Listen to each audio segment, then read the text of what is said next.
বিশেষ করে যারা নিজের হাড় ভাঙা পরিশ্রম করে, যারা প্রচন্ড কষ্ট করে ঘাম ঝরিয়ে উপার্জন করেন, সে সকল শ্রমিক, কৃষক, এ পর্যায়ে যে সমস্ত ভাইরা আছেন, বোনেরা আছেন, তাদের জন্য প্রিয় নবী সাল্লাল্লাহু আলাইহি সাল্লামের একটা হাদিস। সবার কাছে অনুরোধ, আমার চ্যানেলটি দয়া করে সাবস্ক্রাইব করবেন। কেহই সাবস্ক্রাইব না করে যাবেন না, প্লিজ সাবস্ক্রাইব করুন। নবী করিম সাল্লাল্লাহু আলাইহি সাল্লাম বলেছেন, মা আকালা আহাদুন তুআমান কাত্তু, তোমাদের কেউ কোনোদিন ওই ব্যক্তির চাইতে উত্তম খাদ্য গ্রহণ করে নাই, পবিত্র উপার্জন, পবিত্র খাদ্য কখনো সংগ্রহ করে নাই ওই ব্যক্তির চাইতে যে ব্যক্তি নিজের হাতে উপার্জন করে। নিজের হাতে পরিশ্রম করে যে উপার্জন করে, তার উপার্জনের চাইতে, তার কামাইয়ের চাইতে, তার রুজির চাইতে, তার খাদ্যের চাইতে উত্তম কোন খাদ্য আর উপার্জন আল্লাহর জমিনে আর হতে পারে না। এখানেই শুধু শেষ নয়, প্রিয় নবী সাল্লাল্লাহু আলাইহি সাল্লাম আমাদের সামনে একটা এক্সাম্পল টেনে এনে বলছেন, আল্লাহর নবী দাউদ, আপনারা জানেন তিনি কিন্তু শাসক ছিলেন, তিনি শাসক ছিলেন, তিনি বিচারক ছিলেন, অনেক বড় ক্ষমতা, অনেক বড় দায়িত্ব, অনেক বড় শাসন কার্য তিনি আল্লাহর পক্ষ থেকে প্রাপ্ত হয়েছিলেন। এরপরও তার নিজের পরিবারের ব্যয়ভার নির্বাহ করবার জন্য তিনি কামারের কাজ করতেন, নিজের হাতে উপার্জন করতেন। নূহ আলাইহিস সালাম কাঠ মিস্ত্রির কাজ করতেন। বিভিন্ন নবী রাসূলগণ তারা নবী হয়েছেন, রাসূল হয়েছেন, মানব ইতিহাসের সোনালী ইতিহাস তারা রচনা করেছেন। কিন্তু তারা অনেকেই এরকম বিভিন্ন পরিশ্রমের কাজ করতেন, হাড় ভাঙা পরিশ্রম করতেন, বিভিন্ন পেশায় তারা কাজ করতেন। নবী করিম সাল্লাল্লাহু আলাইহি সাল্লাম এই উপমা টেনে আমাদেরকে উৎসাহ দিয়েছেন, অনুপ্রেরণা দিয়েছেন। আমরা যারা হাড় ভাঙা পরিশ্রম করে উপার্জন করি, আমাদের যে সমস্ত ভাইরা কৃষি কাজ করে উপার্জন করেন, আমাদের যারা বিভিন্ন পেশায় নিয়োজিত থেকে তারা মাথার ঘাম পায়ে ঝরিয়ে উপার্জন করেন, তাদের এই উপার্জনের পুরো সময়টুকু ইবাদতে গণ্য হবে এবং এটি নবী রাসূলগণের আদর্শ। শুধুমাত্র কোরআনের সেই নির্দেশনা এবং নবী সাল্লাল্লাহু আলাইহি সাল্লামের সেই নির্দেশনাকে মাথায় রেখে তিনি যদি এই কাজটি করেন, নিয়তটাকে শুধুমাত্র যদি একটু পরিবর্তন করে নেন, যেটি আমি শুধুমাত্র আমার অর্থ উপার্জনের জন্যই করছি না, কোরআনের নির্দেশ বাস্তবায়নের জন্য করছি, নবী সাল্লাল্লাহু আলাইহি সাল্লামের নির্দেশ বাস্তবায়নার্থে করছি, তাহলে শ্রমিক ভাইরা আমার, কৃষক ভাইরা আমার, আপনাদের এই কষ্ট, আপনাদের এই পরিশ্রম, এই সবটুকুই ইবাদতে গণ্য হবে ইনশাআল্লাহ। ভাইরা আমার, নবী করিম সাল্লাল্লাহু আলাইহি সাল্লামের আরো একটা হাদিস আমি আপনাদেরকে শোনাতে চাই। তিনি বলেছেন, তাকে জিজ্ঞাসা করা হয়েছে, আইয়ুল কাসবি আতিয়াব, হে আল্লাহর রাসূল, কোন উপার্জনটা সবচেয়ে পবিত্র উপার্জন, কোন উপার্জনটা সবচেয়ে হালাল উপার্জন? তখন নবী করিম সাল্লাল্লাহু আলাইহি সাল্লাম বলেছেন, কাসবুর রাজুলি বিয়াদি, মানুষ যখন নিজের হাতে উপার্জন করে সেটা, ওয়া কুল্লু বাইইন মাবরুর, এবং প্রত্যেক ওই ব্যবসা, যেই ব্যবসার মধ্যে সততা থাকে, যেই ব্যবসা মানুষকে ঠকাবার উদ্দেশ্যে থাকে না, প্রতারণা থাকে না, দুই নম্বরই থাকে না, মিথ্যাচার থাকে না, মজুদদারি থাকে না, আড়তদারি থাকে না, কৃত্রিম সংকট সৃষ্টি করার প্রচেষ্টা থাকে না, সেই রকম ব্যবসা, সেই রকম ব্যবসায়ীর ব্যবসা এবং শ্রমিকের শ্রম দিয়ে কামানো উপার্জন, এর চাইতে হালাল, এর চাইতে পবিত্র কোনো উপার্জন আল্লাহর কাছে আরেকটি নেই। এরকম বহু হাদিস এবং আয়াত আমি আপনাদেরকে শোনাতে পারবো, যে সমস্ত আয়াত এবং হাদিস থেকে আমরা দেখতে পাই যে আল্লাহ নবী সাল্লাল্লাহু আলাইহি সাল্লাম আমাদেরকে উৎসাহিত করেছেন নিজের হাতে উপার্জন করতে। অতএব আমার শ্রমিক ভাইরা, আপনারা যারা নিজেরা হাড় ভাঙা পরিশ্রম করে উপার্জন করছেন, অনেক বেশি কষ্ট করছেন, আপনাদের জন্য অনেক বড় একটা প্রেরণার বিষয় হলো, এটা স্বয়ং নবী রাসূলদের সুন্নাহ এবং তাদের আদর্শের বাস্তবায়ন। আপনাদের মধ্যে কোনো হীনমন্যতা যেন কাজ না করে।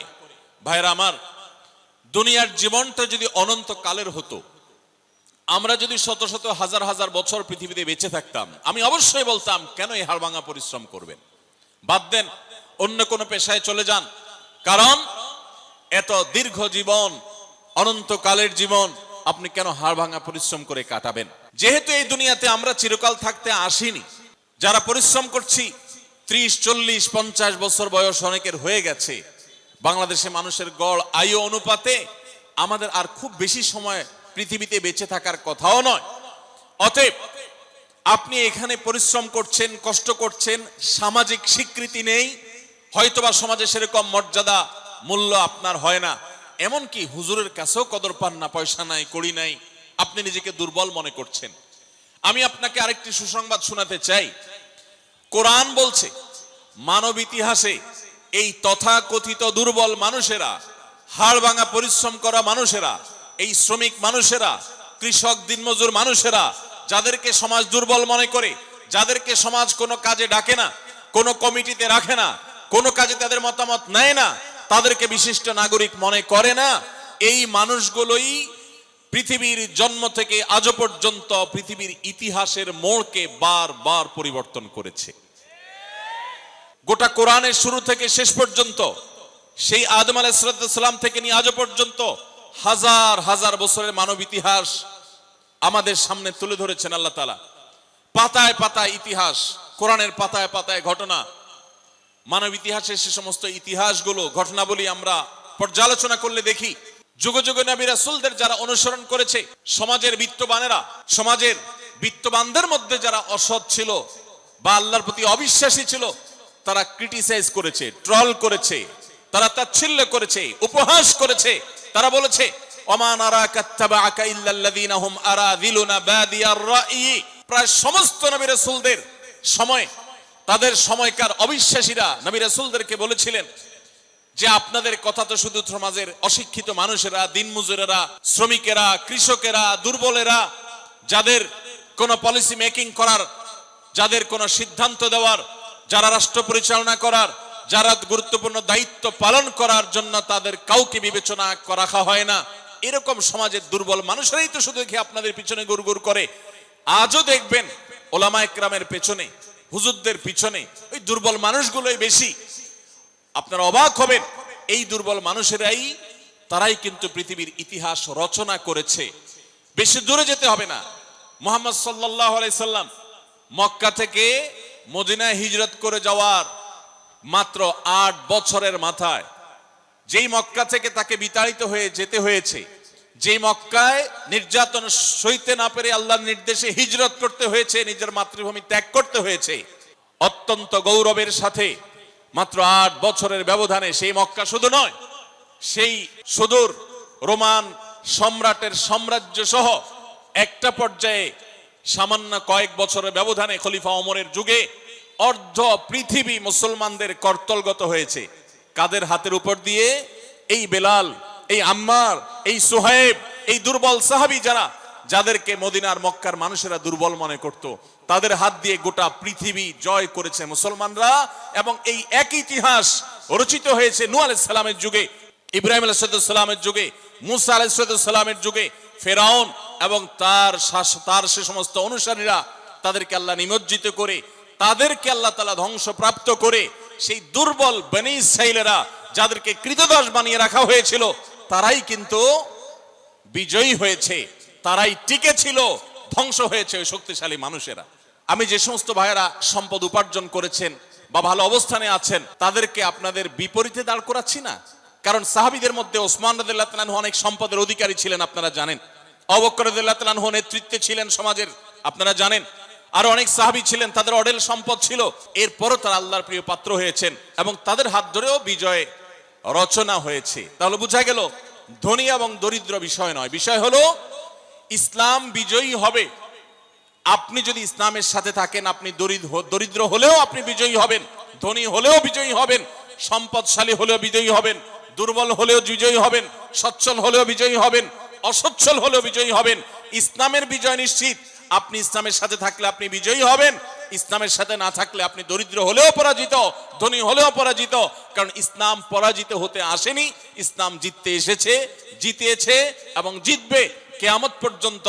নবী রাসূলদের আদর্শই টিকে ছিল, তাদের বিপরীত যারা ছিলেন, তাদের বিরুদ্ধে যারা ছিলেন, তাদের আদর্শ হারিয়ে গেছে। অতএব যারা আপনারা শ্রমিক আছেন, হীনমন্যতায় ভুগবেন না। আপনাদের জন্য একটা বিশেষ সুসংবাদ আছে। আপনারা জানেন নবী করিম সাল্লাল্লাহু আলাইহি সাল্লাম বলেছেন যে দরিদ্র মানুষেরা, কষ্টে যারা থাকে, যারা পরিশ্রম করে, হাড়ভাঙা পরিশ্রম করে উপার্জন করে, সেই মানুষগুলো ধনীদের চাইতে 50,000 বছর আগে জান্নাতে যাবে ইনশাআল্লাহ। প্রিয় নবী সাল্লাল্লাহু আলাইহি সাল্লামের কাছে ধনী সাহাবীদের সাথে গরিব সাহাবীদের কম্পিটিশন হতো। আপনারা জানেন একটি প্রসিদ্ধ হাদিস রয়েছে যে নবী করিম সাল্লাল্লাহু আলাইহি সাল্লাম দরিদ্র সাহাবীদেরকে তাদের প্রার্থনার ভিত্তিতে একটা আমল শিখিয়ে দিলেন। তারা বললেন, হে আল্লাহর রাসূল, ধনীদের অনেক টাকা পয়সা আছে, তারা টাকা পয়সা দান করে অনেক সওয়াব কামাই করে, অনেক কিছু করে, আমরা করতে পারি না।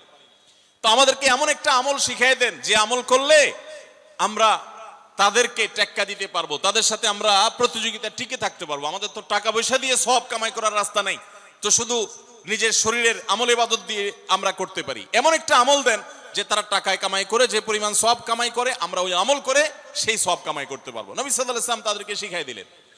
শিখাই দেওয়ার খুব অল্প সময়ের মধ্যেই সাহাবীদের মধ্যে কল্যাণকামিতা ছিল, ধনী থাকুক গরিব থাকুক সবাই। এবার ধনী সাহাবীরা ওই আমলটার খবর জেনে গেলেন, অর্থাৎ সংবাদ লিক হয়ে গেছে। লিক হয়ে যাওয়ার পর এবার ধনী সাহাবীরাও ওই আমল করা শুরু করলেন। এবার গরিব সাহাবীরা বলেন, ইয়া রাসূলুল্লাহ, আমরা তো তাদের সাথে কম্পিটিশনে টিকে থাকতে পারি না দেখে আমল চাইলাম, এখন তারা তো টাকা পয়সা দিয়ে সওয়াব কামাই করতে পারে, আবার যেটা আমাদেরকে শিখিয়ে দিয়েছেন এটাও করা ধরছে, আমরা এখন কি করব?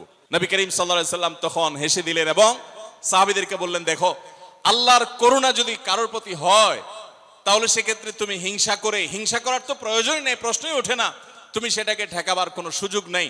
আল্লাহ যাকে তৌফিক দিয়েছেন সে নিশ্চয়ই অগ্রগামী থাকবে। তাহলে ধনী হয়েও কেউ অনেক অগ্রসর হয়ে যেতে পারে, গরিব হয়ে অগ্রসর হয়ে যেতে পারে। খোলাসা কথা হলো যে আপনি কোন পেশার মানুষ এটা বিবেচ্য বিষয় নয়, আপনি হালাল উপার্জন করছেন কিনা, আপনি ভালো কাজ করছেন কিনা, এটা হলো বিবেচ্য বিষয়। বিশেষ করে আমাদের শ্রমিক ভাইদের উদ্দেশ্যে আমি আজকে 3টি পরামর্শ দিয়ে 3টি আপনাদের প্রতি আমার বিনীত আহ্বান রেখে আমি এই বিষয়ে আলোচনা ক্লোজ করতে চাই। প্রথম কথা হলো, আপনি নির্মাণ শ্রমিক হন কিংবা অন্য কোন শ্রমিক, যেই পেশায় আপনি কাজ করেন না কেন, 5 ওয়াক্ত নামাজ এবং রমজানের রোজা কখনো ছাড়বেন না। 5 ওয়াক্ত নামাজ পড়া আপনাদের জন্য কিছুটা কষ্টের, বিশেষ করে রমজানের রোজা রাখা কখনো কখনো আপনাদের জন্য বেশি কষ্টের হয়, কারণ অনেক সময় প্রচন্ড গরমের মধ্যে আপনাদেরকে রোজা রাখতে হয়, যেটা খুব চ্যালেঞ্জিং ব্যাপার।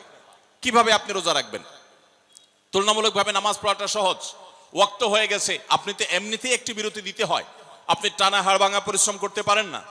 আপনি যদি জোহরের নামাজের সময় বিরতি দেন এবং বিরতি দিয়ে যদি আপনি নামাজটা পড়ে ফেলেন, একই সঙ্গে আপনার রেস্ট হবে, আবার আপনার নামাজটাও হয়ে যাবে, এবং ওযুর মাধ্যমে আপনার যে ফ্রেশনেস হবে, আপনার ভেতরে যে ভালো লাগা কাজ করবে, ক্লান্তি দূর হবে শীতল পানি দিয়ে ওযু করার মাধ্যমে, এটা আপনি অন্য কোনো কোথাও অন্য কোনো উপায় আপনি পাবেন না। অতএব শ্রমিক ভাইদেরকে আমি বলতে চাই, যত কষ্ট হোক নামাজ কোনো অবস্থাতে ছাড়া যাবে না। সময় হবে নামাজটা পড়ে নেবেন, খুব বেশি নফল নামাজ পড়ার দরকার নেই, ফরজ আর সুন্নতে মুআক্কাদাগুলো পড়ে ফেলেন, বাস পড়ে বের হয়ে যান এবং কাজে চলে যান।